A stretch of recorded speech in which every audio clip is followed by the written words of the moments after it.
Bienvenue dans le Comic Story. Je sais que vous l'attendiez avec impatience et je suis heureux de pouvoir vous le dire. Voici la troisième et dernière partie de l'histoire de Batman 3 Jokers. Je vous conseille d'abord de visionner mes deux premières parties. Vous pouvez retrouver les liens de ces deux premières vidéos dans la description. Pour ceux qui les ont déjà vues, préparez-vous à des révélations incroyables sur le pire ennemi de Batman et sur le Chevalier Noir lui-même. Si vous aimez ce format, likez et abonnez-vous à la chaîne.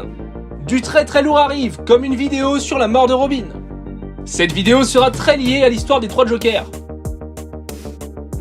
Attention aux spoilers pour ceux qui souhaiteraient lire Batman 3 Jokers. Pour les autres, retournons une dernière fois à Gotham City, c'est parti. Précédemment dans Batman 3 Jokers. 3 crimes en 3 lieux différents ont été commis par le Joker. Comment ? Batman et ses acolytes découvrent qu'il existe non pas un mais 3 Jokers. Nos héros mènent l'enquête et finissent par en capturer un. Mais alors que Batman est appelé en urgence par le commissaire Gordon, Jason Todd, l'ex-Robin, abat d'une balle dans la tête le Joker. Les 2 Jokers restants continuent de dérouler leur plan. Ils souhaitent créer un nouveau Joker. Et Jason Todd tombe dans leur piège et il se fait passer à tabac. Heureusement, Batman et Batgirl parviennent à le sauver. Pendant ce temps-là, les clowns se rendent en prison et ils kidnappent Joe Chill, le meurtrier des parents de Batman. Il est atteint d'une grave maladie et il n'en a plus que pour quelques semaines à vivre. Le 3e chapitre débute dans la Batcave alors que nos héros observent des clichés des 3 Jokers. Leur plan a été percé à jour par les justiciers. Ils cherchent à créer un meilleur Joker. Batman les passe en revue et il confie qu'il pense que le Joker comédien est l'original et qu'il aurait créé les autres. Il est sadique et tout ceci n'est qu'une blague pour lui.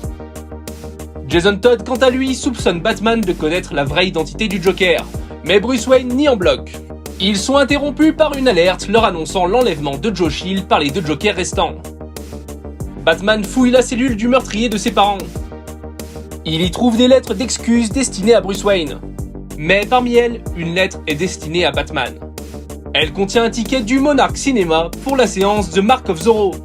C'est à la sortie de ce film que s'étaient fait tuer les parents de Bruce Wayne dans une allée sombre.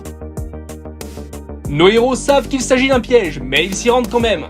Et la devanture du cinéma affiche, pour une nuit seulement, le nouveau Joker. Les justiciers se séparent et entrent dans le cinéma. Batgirl et Jason Todd se font attaquer par de pauvres personnes jokerisées. Pendant ce temps-là, Batman fait face au Joker numéro 1, le criminel. Il est en train de suspendre Joe Chill au-dessus d'une cuve d'acide. Le plan du criminel est de transformer Joe Chill en Joker. Pour que le Joker finisse par tout représenter aux yeux de Batman. Et il espère même que les produits chimiques soigneront le vieil homme en échange de sa santé mentale. En arrière-plan, un enregistrement de Joe Chill explique pourquoi il a tué les parents de Bruce Wayne. À l'époque, il pensait que c'était à cause de gens riches et heureux comme les Wayne qu'il y avait des personnes vivant dans la misère comme lui.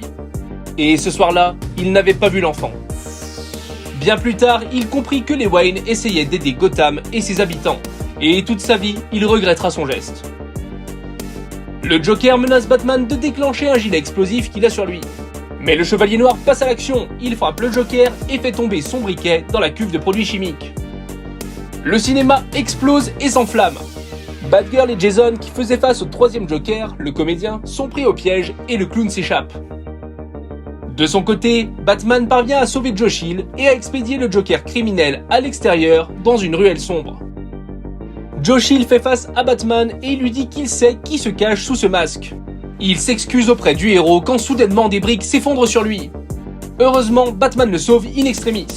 C'est sans doute sa manière d'accepter ses excuses et d'enfin passer à autre chose.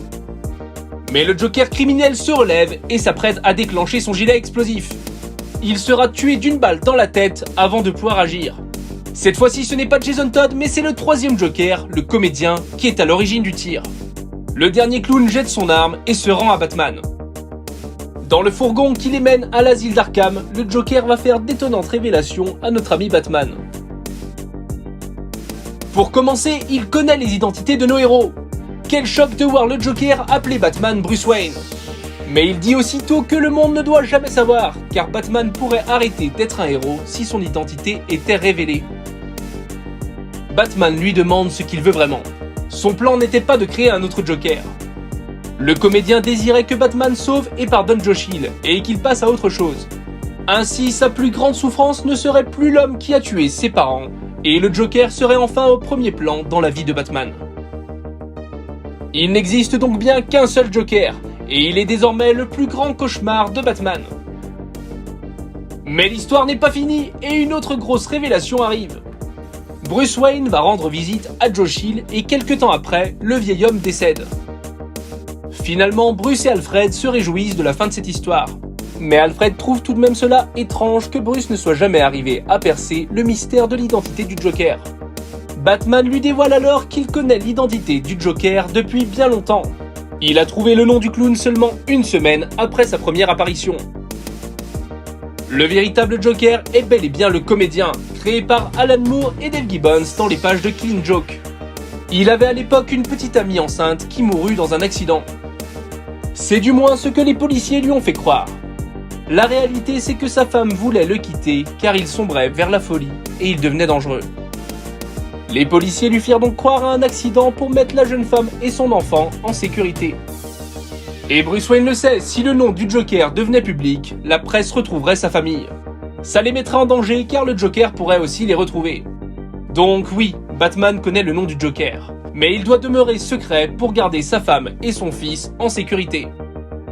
Et c'est ainsi que se termine l'histoire des 3 Jokers. J'ai beaucoup aimé ce comics, il combine un scénario efficace à d'incroyables dessins, et rien que pour ça, ça vaut le coup de le lire. Mais surtout, l'histoire nous fait de grandes révélations, sans pour autant trop en dévoiler sur le Joker. Le clown doit garder sa part de mystère, il est l'incarnation du chaos et il doit le rester. Geoff Johns évite habilement les pièges et à la fin de ce comics, le Joker reste à mes yeux le symbole de la folie. J'espère que vous appréciez cette 3e partie de Batman 3 Jokers. Des rumeurs annoncent déjà une suite à ce comics. Lorsque Batman 3 Jokers sortira en version française, je vous ferai une critique détaillée de ce comics sur la chaîne. En attendant, vous pouvez y retrouver de nombreuses vidéos, avec notamment ma série sur les morts de super-héros.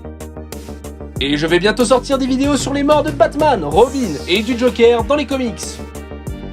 Merci d'avoir suivi avec moi cette sombre histoire. Prenez soin de vous et à bientôt dans les Comic Story.